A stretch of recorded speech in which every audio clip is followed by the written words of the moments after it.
आज हमारे देश को एक बहुत बड़ी क्षति हुई है। जी हाँ, सीडीएस जनरल विपिन रावत हमारे बीच नहीं रहे CDS general Vipin Rawat. Helicopter हादसे में उनकी पत्नी की भी मौत हुई है। बताया जाता है 14 में से 13 की जान गई है। देश के पहले chief of defence staff CDS general Vipin Rawat नहीं रहे। तमिलनाडु के कन्नौर में आज हुए हेलीकॉप्टर हादसे में उनकी पत्नी मधुलिका रावत और 11 अन्य अफसरों और सहयोगियों के साथ मौत हो गई। भारतीय वायुसेना ने सीडीएस जनरल विपिन रावत, उनकी पत्नी और अन्य 11 लोगों की हेलीकॉप्टर दुर्घटना में मौत की पुष्टि की है। हादसे में वायुसेना के ग्रुप कैप्टन वरुण सिंह की भी जान बची है। उनका अस्पताल में इलाज चल रहा है। वायुसेना ने अपने आधिकारिक ट्विटर हैंडल पर कहा है, बहुत ही अफसोस के साथ अब हम इसकी पुष्टि कर रहे हैं कि दुर्भाग्यपूर्ण दुर्घटना में जनरल विपिन रावत, श्रीमती मधुलिका रावत और अन्य 11 की मृत्यु हो गई है। हेलीकॉप्टर हादसे में विपिन रावत और मधुलिका रावत के अलावा brigadier L S Lidder, lieutenant colonel Harjinder Singh, wing commander P S Chauhan, squadron leader K Singh, JWO Das, JWO Pradeep, Naik Guru Sewak Singh, Naik Jitendra Kumar, lance Naik Vivek Kumar, lance Naik Sai Teja और हवलदार सतपाल की मौत हुई है। हादसे में केवल ग्रुप कैप्टन वरुण सिंह ही जिंदा बचे हैं, जिनका अस्पताल में इलाज चल रहा है। रावत के निधन पर राष्ट्रपति रामनाथ कोविंद, पीएम नरेंद्र मोदी, रक्षा मंत्री राजनाथ सिंह, गृह मंत्री अमित शाह, बीजेपी अध्यक्ष जेपी नड्डा, कांग्रेस के पूर्व अध्यक्ष राहुल गांधी ने शोक जाहिर किया है। पीएम नरेंद्र मोदी ने रावत के साथ अपनी तस्वीर पोस्ट करते हुए उनके कामकाज की तारीफ की है और उन्हें बहादुर सैनिक और सच्चा देशभक्त बताया है।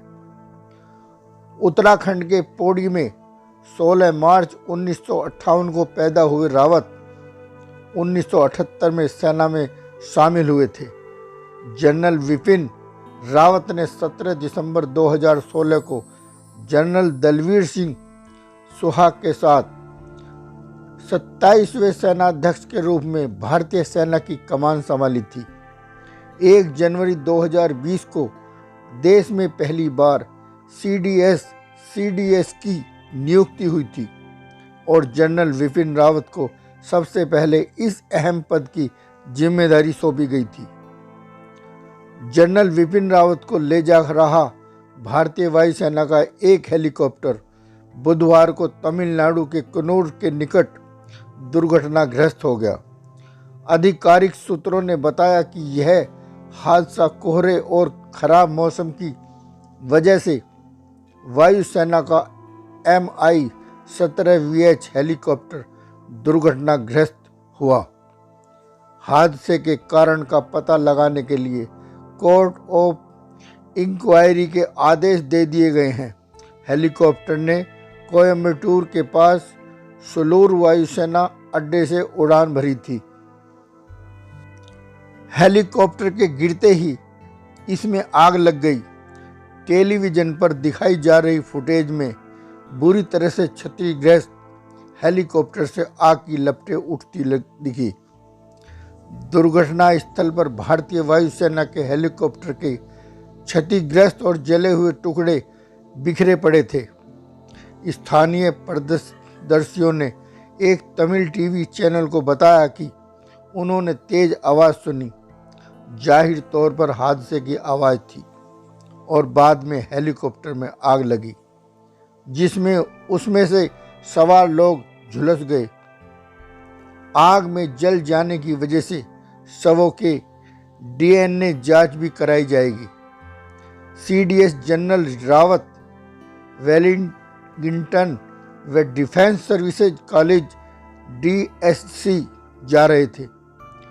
कुछ वरिष्ठ अधिकारियों को लेकर हेलीकॉप्टर कोयम्बटूर के सुलूर से वेलिंगटन में डीएससी की ओर जहां जा रहा था, जहां जनरल रावत थल सेना अध्यक्ष एमएम नरवणे के साथ बाद में एक कार्यक्रम में भाग लेने वाले थे। तमिलनाडु में कन्नूर के पास बुधवार को सैन्य हेलीकॉप्टर दुर्घटना में प्रमुख रक्षा अध्यक्ष सीडीएस जनरल विपिन रावत और कुछ अन्य रक्षा अधिकारियों की मौत के बारे में प्रधानमंत्री के नेतृत्व वाली सुरक्षा पर मंत्रिमंडल समिति सीसीएस को अवगत कराया गया है। आधिकारिक सूत्रों ने बताया कि इस बैठक में प्रधानमंत्री नरेंद्र मोदी के अलावा रक्षा मंत्री राजनाथ सिंह, गृह मंत्री अमित शाह, वित्त मंत्री निर्मला सीतारमण और विदेश मंत्री एस जयशंकर शामिल थे। राष्ट्रीय सुरक्षा सलाहकार एनएसए अजीत डोभाल, प्रधानमंत्री के प्रधान सचिव पीके मिश्रा और कैबिनेट सचिव राजीव गौबा भी बैठक में शामिल हुए। सीसीएस के सदस्यों को दुखद घटना के बारे में जानकारी दी। सूत्रों ने कहा है कि सुरक्षा पर मंत्रिमंडल समिति ने जनरल रावत के निधन पर शोक व्यक्त किया है। थल सेना प्रमुख जनरल एमएम नरवणे ने भी रक्षा मंत्री को दुर्घटना और संबंधित मुद्दों के बारे में अवगत कराया। रक्षा मंत्री रावत के आवास पहुंचे और उनकी बेटी से बात की। तमिलनाडु में कन्नूर के पास यह हेलीकॉप्टर दुर्घटनाग्रस्त हुआ। प्रमुख रक्षा अध्यक्ष रावत वेलिंगटन में डिफेंस स्टाफ कॉलेज जा रहे थे। वायुसेना ने कहा कि हादसे की कोर्ट ऑफ इंक्वायरी के आदेश भी दे दिए गए हैं। पाकिस्तान पर सर्जिकल स्ट्राइक, डोकलाम में चीन को पीछे धकेला। सीडीएस विपिन रावत के लिए हर मुश्किल रहा थी आसान। देश के पहले chief of defence staff general Vipin Rawat ने तमिलनाडु के कन्नूर में सेना के चापर विमान हादसे में दुनिया को अलविदा कह दिया। उनके अलावा इस दुखद हादसे रावत की पत्नी मधुलिका रावत और 11 सैन्य अधिकारी नहीं रहे। गोरखा रेजिमेंट के चौथे अधिकारी जो देश के सेनाध्यक्ष बने, सेना की कमान संभालने के दौरान पाकिस्तान में सर्जिकल स्ट्राइक, डोकलाम में चीनी सेना को पीछे धकेलना और जम्मू कश्मीर में अनुच्छेद 370 लगने के बाद माहौल को संभालने समेत कई कारनामे से मशहूर जनरल विपिन रावत की शख्सियत कितनी बड़ी थी, आइए जनरल विपिन रावत 2019 में chief of defence staff CDS का पद संभालने वाले भारतीय सशस्त्र बलों के पहले अधिकारी बने।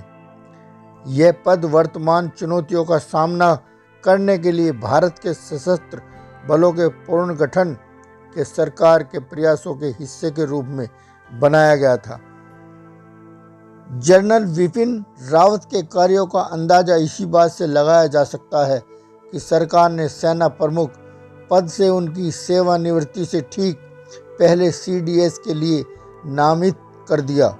सीडीएस में उनका कार्यकाल 2022 में ख़त्म होना था, लेकिन इससे पहले ही उन्होंने दुनिया छोड़ दी।